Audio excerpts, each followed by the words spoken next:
belajar ilmu tajwid itu harus membayangkan gimana kita mengeluarkan huruf dari makhrajnya. Tidak hanya mengeluarkan huruf dari makhrajnya, tapi juga memberikan haknya. I'ta'ihi haqqahu. Jangan sembarang mengeluarkan gitu ya. Jangan sembarang mengeluarkan. Tapi harus ma'ayutahu. Harus beserta memberikan haknya. Wa mustahaquhu, dan mustahaknya. Apa contoh haknya? Haknya itu adalah sifatuhu, sifatnya. Wa mustahaquhu, dan turunan dari sifatnya. Salah satu contohnya begini misalnya. Contoh pengucapan huruf H. Ya, ketika kita mengucapkan huruf H, ha, ya, maka harus diberikan dia hak daripada sifatnya. Tentu bisa dijelaskan oleh siapa ini? Ibu Rahmi. Apa sifat dari Farah itu? Ibu Rahmi ada? Bisa disebutkan, Bu, sifat huruf H? Ya, Ustadz. Ya. Apa sifat huruf H? Hamas. Ya, yang pertama huruf hamas. Yang kedua? Ya, pertama hamas, yang kedua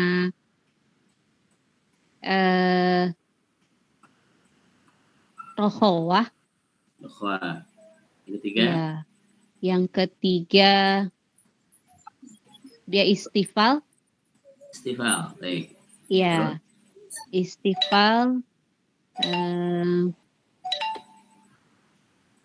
Sudah, Bu. Apa lagi ya? Ya. Baik. Itu infitah. Infitah, betul. Infitah, ismat. Ismat, ya tuh. Iya, ismat.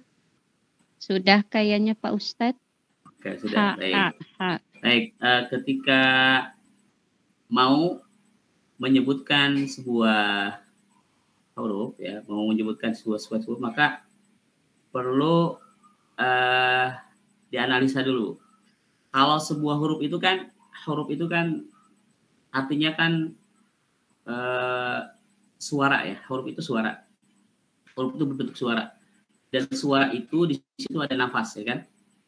Betul apa betul? Huruf itu ada suara, ada nafas. Berarti yang pertama tinjauannya adalah pada suara, ya kan? Yang kedua pada nafas. Kemudian orang kalau bersuara dan bernafas tidak mungkin dia bersuara kalau tidak pakai lidah, ya. Bersuara itu pakai lidah, berarti di situ posisi lidah menentukan. Juga tidak mungkin dia bersuara dan kemudian menempatkan posisi lidah, kemudian dia bernafas tanpa memperhatikan juga pita suaranya, kan gitu ya. Nah, kemudian maka ketika kita mengucapkan sebuah huruf, ya, dan ketika kita akan memberikan haknya, maka yang harus perhatikan adalah yang pertama tadi suara.